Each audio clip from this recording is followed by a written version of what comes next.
Hallelujah hallelujah. आप सबका स्वागत है परमेश्वर की जीवत हजूरी में।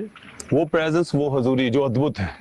पहले तो थैंक्स करें परमेश्वर के दास के लिए, खुदा के नबी के लिए, क्योंकि परमेश्वर ने शुरू से ही बाइबल कहती है कि बाय बर्थ, बचपन से माँ के गर्भ से ही खुदा अपने नबियों को चुनता है। और इस प्रेयर माउंटेन के द्वारा, उनके द्वारा, उस अद्भुत मसा सामर्थ के द्वारा जो खुदा के नबी के ऊपर है, परमेश्वर लगातार अपने लोगों के बीच में बड़े अद्भुत काम कर रहा है, जिसकी ये परिणाम आप देख रहे हैं लोगों की जिंदगियों में।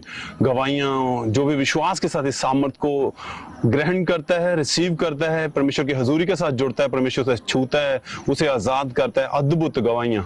ऐसे ही आज भी कुछ ऐसे पर्सन हैं जिनके बीच परमेश्वर ने अद्भुत रीति के साथ किया है। आज भी एक फैमिली ऐसी हमारे साथ हैं जिनसे हम जानेंगे कि कैसे परमेश्वर ने उनके जीवन में काम किया, कैसी थी लाइफ उनकी, कैसी सिचुएशन थी, इतनी बुरी हालात में से उन्होंने कैसे खुदा को जाना और परमेश्वर के अद्भुत मसा को अपनी लाइफ में लिया है।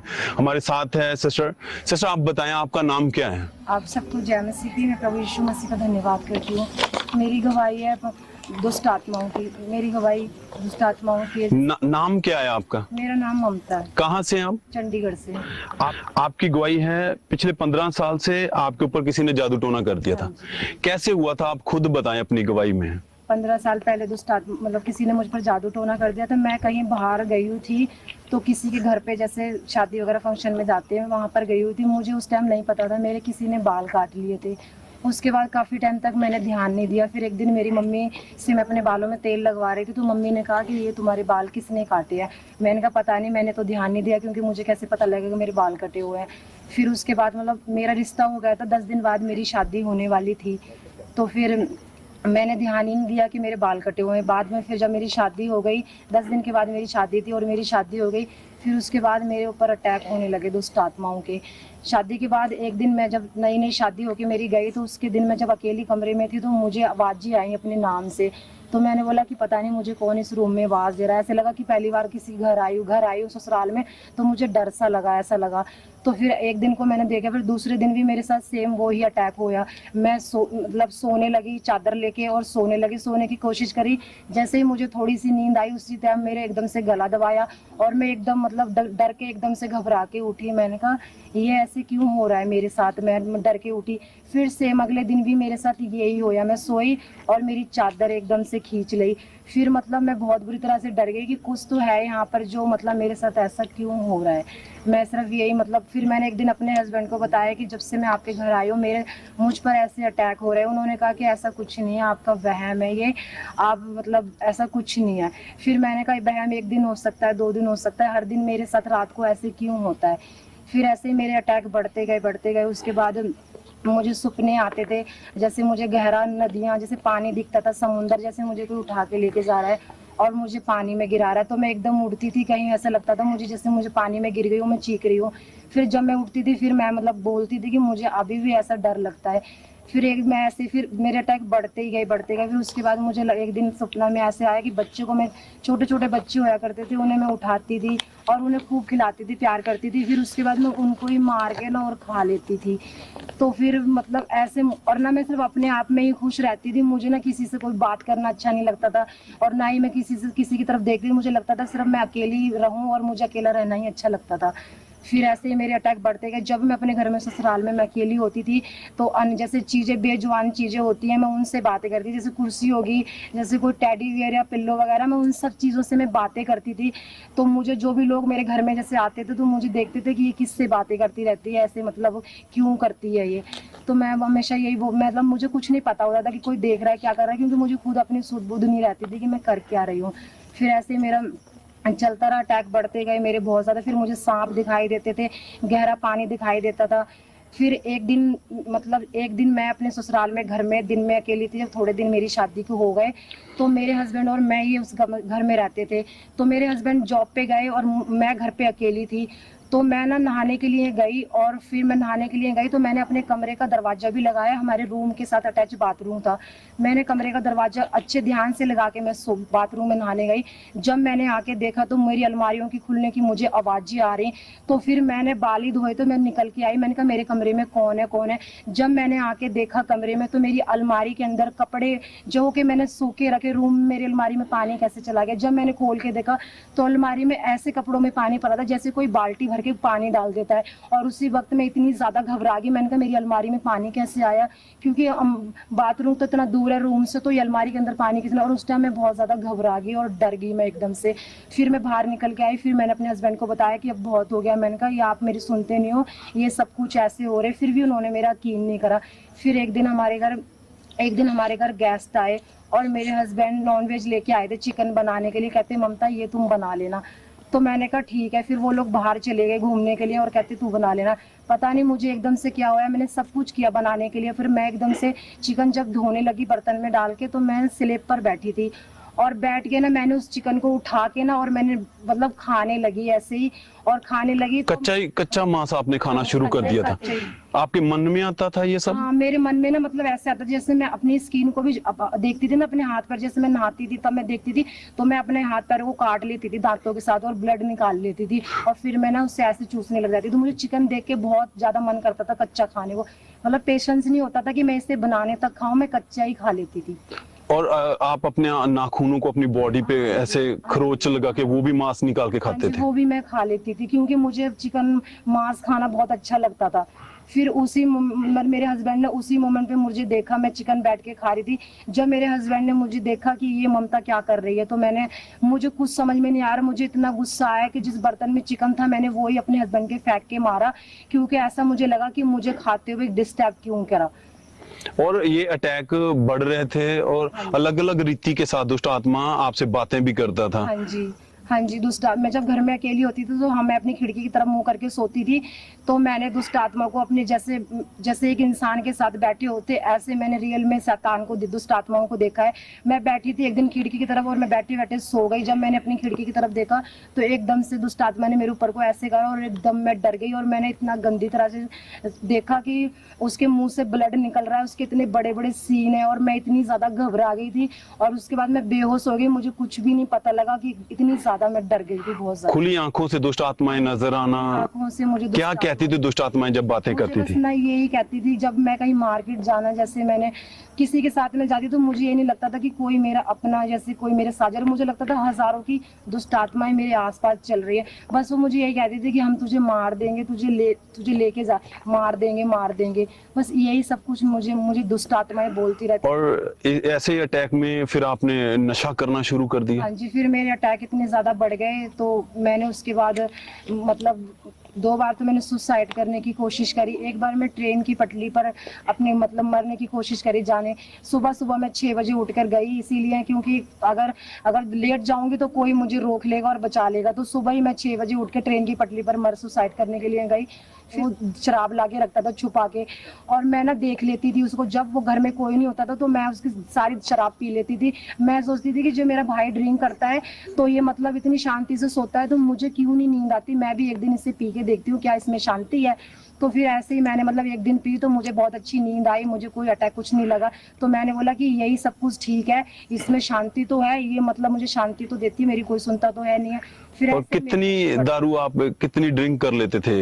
मेरे घर में 3-4 बोतल तो मेरा भाई लाके रखता था, मैं पूरे दिन में एक तो पी लेती थी, उसके बाद रात तो बाकी पड़ी है, रात को भी मैं पी लेती थी चोरी जब भाई उधर। 1.5 से 2 बोतल आप ड्रिंक की हमेशा कर लेते थे? हाँ जी, कर लेती। और मैंने ऐसे गांजे का भी नशा बहुत ज्यादा किया है, क्योंकि मेरा भाई वो गांजा वगैरह बेचता था तो हमारे घर में गांजा हमेशा होया करता था काफी सारा। और खेल आती थी आपको? और खेल भी आती थी मेरे को, 1-1.5 घंटा खेल आती थी। और मतलब 1-1.5 घंटे के बाद थोड़ी देर बाद जब मेरे होश आता था फिर भी मुझे खेल आती रहती थी और शरीर मेरा एकदम से जब मैं रात को ठीक सोती थी तो सुबह जब मैं उठती थी तो मुझे ऐसे लगता था जैसे पता नहीं मुझे कितने डंडों से रात को मुझे मारा है। मेरे शरीर में इतनी ताकत भी नहीं रहती थी कि बेड से उतर के मैं मतलब वॉशरूम भी चली जाऊँ, इस तरह से मेरा शरीर टूट जाता था। और ये अटैक बढ़ना कंडीशन ऐसी थी कि जैसे पागल करते हैं? हाँ जी, ऐसी हो गई थी। मतलब जब आसपास के लोग हमें देखते थे और मतलब कोई भी घर में आता था तो मुझे किसी से कोई मतलब नहीं, मुझे पता नहीं लगता कोई है कि नहीं है। मैं ऐसे अकेले में बातें करती रहती थी और अकेली ही रहना मुझे अच्छा लगता था। बस अगर मुझसे कोई मुझे डिस्टर्ब कर देता था तो कुछ भी मेरे हाथ में होता था तो मैं वो ही फेंक के मार देती। ये नहीं देखती थी कि इसके कहीं कहाँ लगेगा या ये मरेगा या जिया, मुझे कुछ नहीं पता। मुझे सुध बुध अपनी होती नहीं थी। मैं इस कदर पागलों की तरह रहती थी और चीखती थी घर में अकेले रूम में, जोर जोर से चीखती थी कि कोई है मेरी सुन रहा है, मेरी आवाज को सुन रहा है। बस ऐसी दीवारों में सर मारती रहती थी। और रात को उठकर घर से चले जाना, हाँ जी, ये सब? हाँ जी। रात को जब मैं सोती थी अपने परिवार के साथ तो मुझे नहीं पता लगता था। मेरे परिवार जब सारे रात को सो जाते थे तो मैं रात को अपने आप ही उठ के और घर से बाहर चली जाती थी, जैसे शमशान घाट में या नदी के किनारे। तो मेरे घर वाले जब सुबह उठते थे तभी इन्हें पता लगता था कि ममता कहाँ पर है। फिर ये लोग ढूंढने जाते थे। उससे पहले कोई भी पड़ोसी जाके बोल देता था कि तुम्हारी बेटी वहां पर पड़ी है। तो ये लोग, मेरे मम्मी पापा रोते रोते ढूंढने जाते थे। और इस मतलब बहुत ज्यादा इनको शर्मिंदगी महसूस होती थी क्योंकि इतने अटैक बढ़ गए थे और पूरी तरह से मैं पागल हो गई थी। तो लोग भी मतलब तरह तरह की बातें करते थे कि तुम्हारी लड़की पागल हो गई है, इसे पागल खाने में तुम एडमिट कर दो, पागल खाने की छोड़ दो इसको, ऐसे ऐसे। और फिर आप बीमार रहने लगे? बहुत सारी बीमारियां आपको लग गई? हाँ जी। फिर उसके बाद मुझे टाइफाइड, मतलब इतने अटैक बढ़ गए तो उसके बाद मुझे टाइफाइड होया। टाइफाइड के होते होते मुझे निमोनिया होया और निमोनिया होते होते मुझे लंग्स में पानी भर गया मेरे। उसके बाद मुझे टीबी हो गया और मैं मतलब इतनी ज्यादा डिप्रेशन में चली गई। मैं बोलती थी कि क्या दुष्ट आत्मा के अटैक मेरे जीवन में कम थे, जो बीमारियां भी मेरे जीवन में आ गई। फिर पूरी उम्मीद और मेरी आस खत्म हो चुकी थी कि अब मैं बचूंगी। लास्ट मोमेंट में जब मैंने टीबी का टेस्ट, मेरा ट्रीटमेंट चल रहा था तो मैं दवाई लेने गई तो डॉक्टर ने मुझे बोला कि सीटी स्कैन कराओ। जब मैंने सीटी स्कैन कराया मुझे पहले तो मुझे 5 महीने ब्लड की वॉमिटिंग आई थी। फिर मैंने डॉक्टर को बताया, लगातार मैं पानी भी पीती थी तब भी मुझे ब्लड आ जाता था और मेरे मुंह से मांस के टुकड़े निकलते थे इतने बड़े बड़े। और डॉक्टर मुझे कहता था अगर एक भी टुकड़ा तुम्हारे मुंह में फंस गया गले में तो उसी वक्त तुम्हारी मृत्यु हो जाएगी। तो मैं और टेंशन में रहती थी। मैं बोलती थी अब तो मेरे बचने क्या था रिपोर्ट में डॉक्टर ने फिर लास्ट में? फिर डॉक्टर ने लास्ट मोमेंट पे ये कहा था कि सीटी स्कैन कराओ। जब मैंने सीटी स्कैन कराया उसके बाद डॉक्टर ने मुझे बोला कि 100% कैंसर की चांस है तुम्हारी। 100% उन्होंने कैंसर बोला था कि कैंसर बन चुका है, बाकी आप चाहते हो तो अपने उसके लिए कहीं और भी दिखा सकते हो। और 20 से 25 डॉक्टर बदले गए, कंडीशन इतनी ज्यादा खराब थी। फिर सिस्टर ऐसे हालात थे, परिवार में बहुत ज्यादा परेशानी थी आपके। और फिर उस समय चर्च के बारे में कैसे पता चला आपको? हाँ जी, चर्च के बारे में मुझे ऐसे, जब मैं बहुत ज्यादा परेशान हो गई थी, बहुत ज्यादा मतलब जिंदगी की एक आस ही खत्म हो गई थी, अब मैं बचूंगी भी। जब कैंसर हो गया बताई दिया डॉक्टर ने तो मुझे लगता था अब तो मैं बचूंगी। फिर मैं घर के बाहर ना हमेशा अकेली बैठी रहती थी और मतलब किसी बात नहीं करती थी। तो हमारे यहाँ एक सिस्टर रहते थे, परमेश्वर के दास और दासी।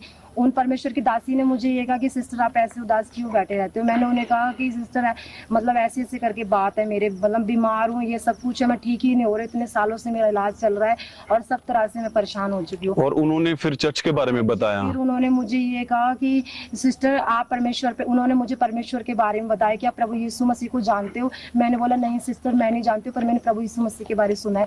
उन्होंने कहा कि प्रभु यीशु मसीह पर विश्वास करो, आप खुदा आपको चंगा करेगा। तब उन्होंने मुझे खामरा चर्च के बारे में बताया कि सिस्टर, मैंने कहते हैं कि तुम सारी जगह चले गए, एक बार आप खामरा जाके देखो, वहाँ परमेश्वर के बड़े अद्भुत काम होते हैं, वहाँ लंगड़े चलते हैं और मुर्दे जिंदा होते हैं, इसलिए एक बार आप वहाँ जाओ, आपको परमेश्वर जरूर चंगा करके भेजे। और इस तरह फिर आप 25 दिसंबर 2022 को हाँ जी आप चर्च में आए? हाँ जी, उस दिन मैं, और ये बहन 25 दिसंबर 2022 को क्रिसमस सेलिब्रेशन मीटिंग में चर्च में आए किसी के कहने पर, और जब ये चर्च में आए तो उस दिन परमेश्वर के दास ने प्रार्थना की।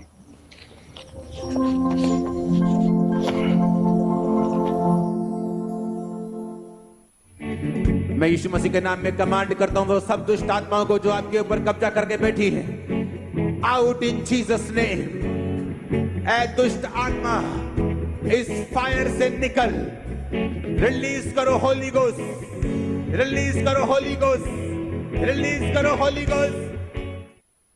और सिस्टर उस दिन आप चर्च में थे, मीटिंग अटेंड कर रहे थे? हाँ जी, उसी उसी वक्त जब मैं पहली बार चर्च में आई तो डॉक्टर ने मुझे ये बोला था कि 15 दिन की मेडिसिन दे रहा हूँ मैं, अगर इससे आप खा के अगर फर्क पड़ा तो ठीक है, नहीं तो ऊपर वाले से दुआ करो। और मेरी फैमिली को कहा था अब आप अपनी बेटी की सेवा कर लो।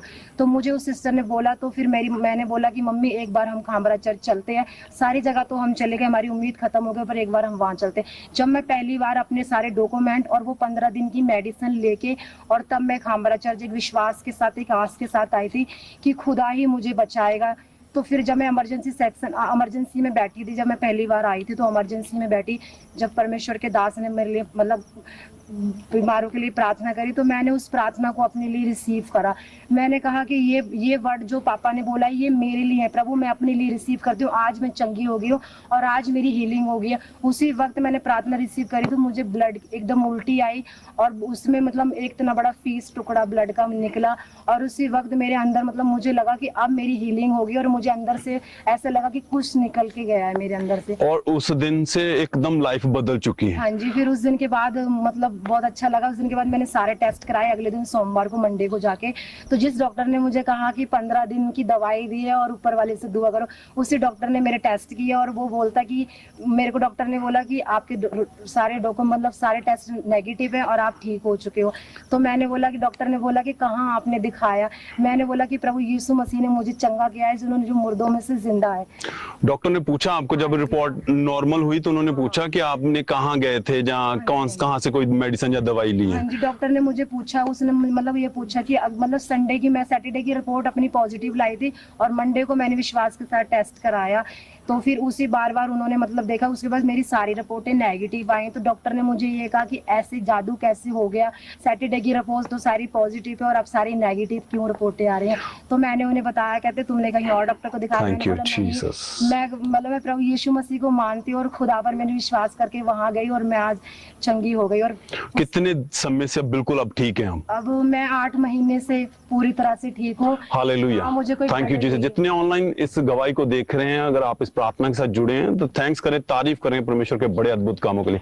आपने ध्यान से अगर सुना है ना इस गवाही को, आपको समझ में आएगा इतनी मतलब प्रॉब्लम रही है इस बहन की लाइफ में, कैसी अंतिम ऐसे हालात थे कि दुष्ट आत्मा इन्हें मजबूर करता था मांस खाने के लिए, घर से दौड़ जाना, पागलों की तरह करना और परिवार में बांध के रखते थे आपको। हाँ जी, क्योंकि मतलब सभी कहते थे ये पागल हो चुकी है, पागल हो गई, लड़के की ठोड़ी में मतलब कंच का गिलास मारा। और जिन्होंने ऐसी हालत में देखा भाई ये बिल्कुल ठीक है, अब वो अब क्या कहते हैं? अब वो कहते हैं मतलब गलत ही सोचते नहीं, वो ये कहते ये जिंदा कैसे हो गई, मतलब ये तो मरी चुकी थी। एक मतलब सारे रिश्तेदारों ने देखा था जिस हालत में मुझे, वो जब मुझे देखते हैं तो बोलते हैं कि ये जिंदा कैसे हो गई। और फिर आप क्या कहते हैं उनको?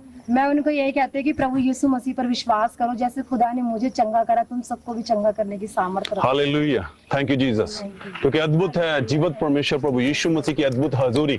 जब आप उस हजूरी में प्रेजेंस में आते हैं तो परमेश्वर अपनी दया को आप पे जाहिर करता है और सच में ये आप अपनी आंखों से देख रहे हैं लोगों के जीवनों में बड़े अद्भुत कामों को होते हुए। हालेलुया, हमारा विश्वास है अगर आप इस जीवित हजूरी का हिस्सा हैं तो परमेश्वर आपको छुएगा। जितने भी जन हैं अपनी आंखों को बंद करें, अपने हाथों को उठाएं, सब जन गैर भाषा में जाएं। इस परमेश्वर की जीवत हजूरी के साथ जुड़ने वाले लोगों की जिंदगियों में खुदा अद्भुत काम करेगा। सब जन अपने हाथों को उठाते हुए, होठों को खोलते हुए गैर भाषा में जाएं।